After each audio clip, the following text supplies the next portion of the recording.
Oke guys, welcome back to United TV bareng saya Stefan. Jadi hari ini saya memakai jersey United musim 2025-2026 long sleeve replika. Dan di belakang saya ini ada jersey United tahun 96-98 atau yang biasa kita sebut dengan Cobra. Mengapa jersey ini disebut Cobra? Karena di bagian lengannya ini mirip dengan sirip kobra. Nah, kenapa juga saya memajang jersey ini berbarengan dengan jersey yang saya pakai? Saya baru sadar juga jersey yang terbaru ini juga ada motif kobranya di bagian lengannya.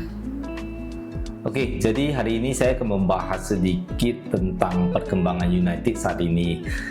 Yang pertama, seperti kita tahu, bursa transfer resmi ditutup. Jadi ada beberapa berita baru seputar transfer United. Yang pertama, Garnacho resmi diperkenalkan ke Chelsea.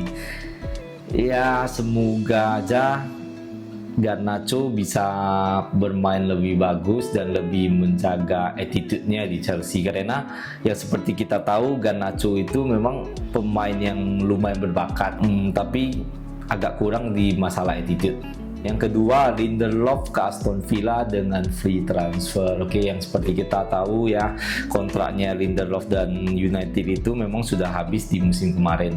Yang ketiga, Rasmus Højlund ke Napoli dengan loan sebesar 6 juta euro serta opsi buy sebesar 44 juta euro ya. Jadi gini teman-teman, menurut saya memang sudah saatnya Rasmus Højlund itu pindah dari United. Karena kenapa? Dengan adanya Sesko, Cunha dan Mbeumo, Rasmus Højlund ini tidak mendapatkan posisi lagi sih di Manchester United.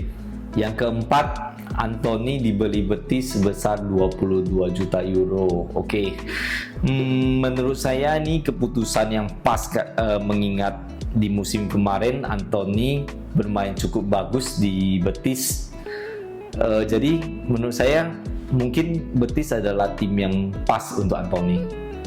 Yang kelima, Jadon Sancho loan ke Aston Villa. Oke. Jadi sebenarnya untuk pemain ini saya no comment ya.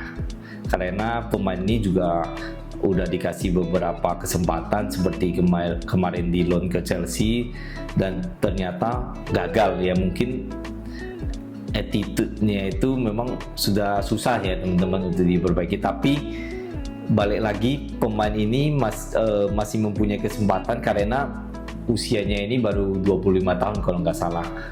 Nah, serta yang terakhir yang paling penting, United sudah berhasil mendatangkan kiper baru yang bernama Senne Lammens, umur 23 tahun, asal dari Belgia. Ya jujur nih saya tidak begitu tahu tentang kiper ini.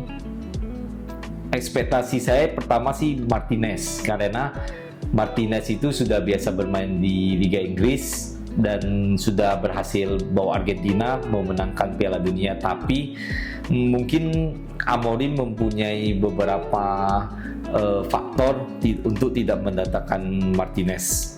Ya semoga aja kiper ini bisa menggantikan posisi Onana. Nah, selanjutnya saya akan membahas tentang pertandingan United melawan Grimsby Town. Jujur saya sih kecewa ya teman-teman, kenapa United bisa kalah dengan Grimsby Town.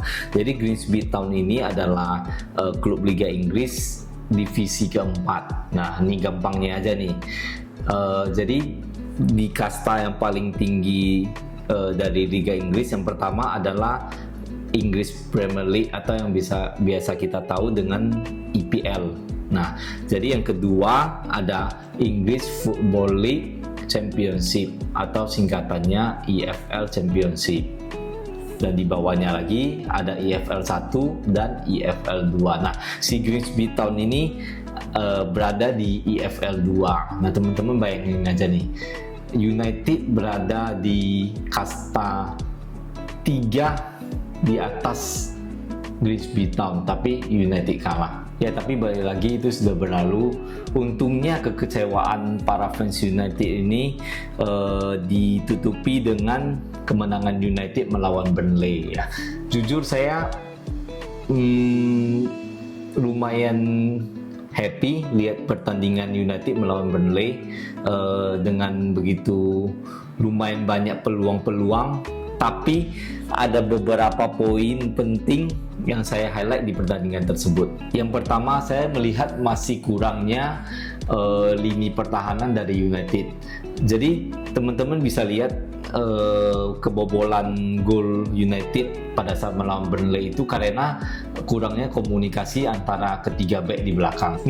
Jadi menurut saya alangkah bagusnya jika United memiliki kiper yang bisa berkoordinasi dengan ketiga back di depan. Kita melihat di pertandingan kemarin kebobolan United itu karena kurangnya koordinasi antara Luxo, De Ligt, dan satu back lagi siapa ya, Euro. Oke, mengapa saya bilang demikian? Karena kiper itu memiliki pandangan yang paling luas. Kiper itu bisa mengarahkan back untuk menjaga siapa, karena dia itu memiliki pandangan paling luas di lapangan. Yang kedua adalah cederanya Cunha. Menurut saya Cunha itu salah satu pemain yang penting ya di Manchester United. Dengan cederanya dia pasti ada positifnya dan ada negatifnya. Negatifnya itu United mungkin akan sedikit pincang dalam lini penyerangan. Tapi positifnya mungkin Amorim bisa mengetes Sesko dengan waktu bermain lebih banyak sebagai starter dengan tidak adanya Cunha. Oke, yang ketiga, saya melihat pemain depan United ini belum 100% kompak. Bisa kita lihat seringkali pemain United itu udah bawa bola sampai ke depan tapi bingung nih mau passing ke siapa. Yang keempat adalah Sesko belum berkontribusi terhadap tim. Oke, memang ada beberapa alasan nih Sesko belum berkontribusi terhadap tim. Mungkin dari kurangnya suplai bola, kurangnya menit bermain. Tapi mau gimana pun kamu itu seorang striker, jadi mau nggak mau dia harus menunjukkan kontribusi gol terhadap tim. Jadi kesimpulannya, jujur sih saya masih pesimis dengan skema 3-4-3 dari Amorim. Tapi ya kita lihat aja gimana. Sebenarnya menurut saya Bruno itu bukan di posisi dia yang sebenarnya. Bruno itu bermain kurang happy di posisi ini, tapi ya mau gimana pun coach is the coach. Jadi segala keputusan itu memang di tangan coach. Ya kita lihat aja gimana perkembangan United, yang seperti kita tahu nih United akan menghadapi City dan Liverpool di pertandingan selanjutnya. Ya semoga aja United bisa bermain lebih bagus daripada sebelumnya, sehingga paling enggak United bisa mendapatkan at least 1 poin di 2 pertandingan itu. Jadi gimana nih teman-teman, setuju nggak dengan pembahasan saya hari ini? Silahkan like, subscribe, serta komen di bawah. Sampai ketemu di video selanjutnya. Salam United.